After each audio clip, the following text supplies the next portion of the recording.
George Soros. Welcome to the devaluing of George Soros. During the next several weeks, I'm going to speak directly to you, and I intend to use your words and your actions to do the one thing you most wish to avoid: unwanted, honest exposure. Some of your detractors suggest your liberal, progressive, open society, utopian ideas are something to be feared. I say no, that is the wrong path, for fear is nothing more than lack of knowledge.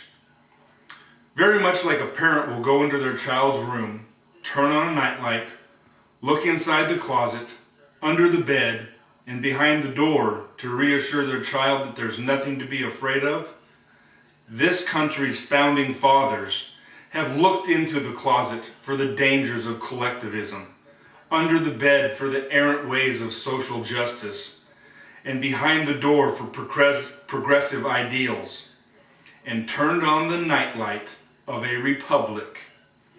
You, Mr. Soros, have in several of your writings made reference to democracy while addressing the American form of government. James Madison in Federalist No. 10 wrote, "Democracies have ever been spectacles of turbulence and contention, have ever been incompatible with personal security and the rights of property, and have in general been as short in their lives as they have been violent in their deaths." Your intentional, inappropriate, and continued use of the term democracy does not and will not make it so. Your strong-held hope for democracy is merely a weak attempt at revisionist history. I see through you. You say it's not your intention to have your dream of a new world order or open society led by elites. Instead, the role of elites is simply to guide the rest of us.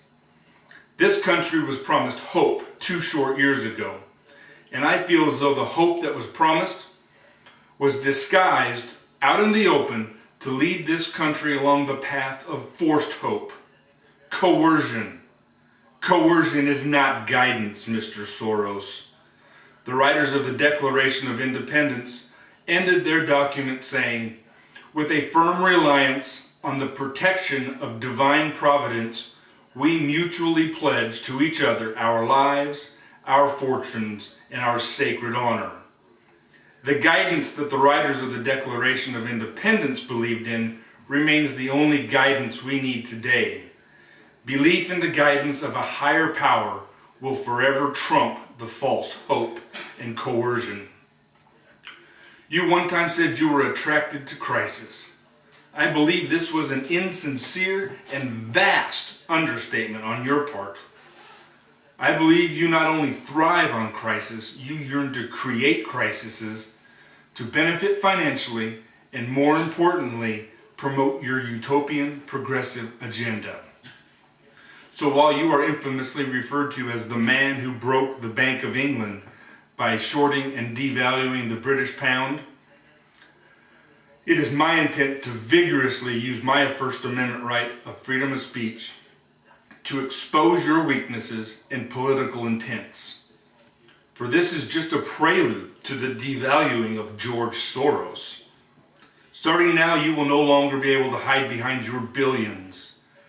For while I cannot and would not take your riches from you, I can and will provide not only the knowledge of you to the American people so that they know there's nothing to fear, but more importantly, I will provide the American public with an understanding of you, making you politically ineffective and take away from you the crises you are attracted to. For if we do not permit you to create a crisis, the fuel that sustains your utopian ambitions will soon become useless.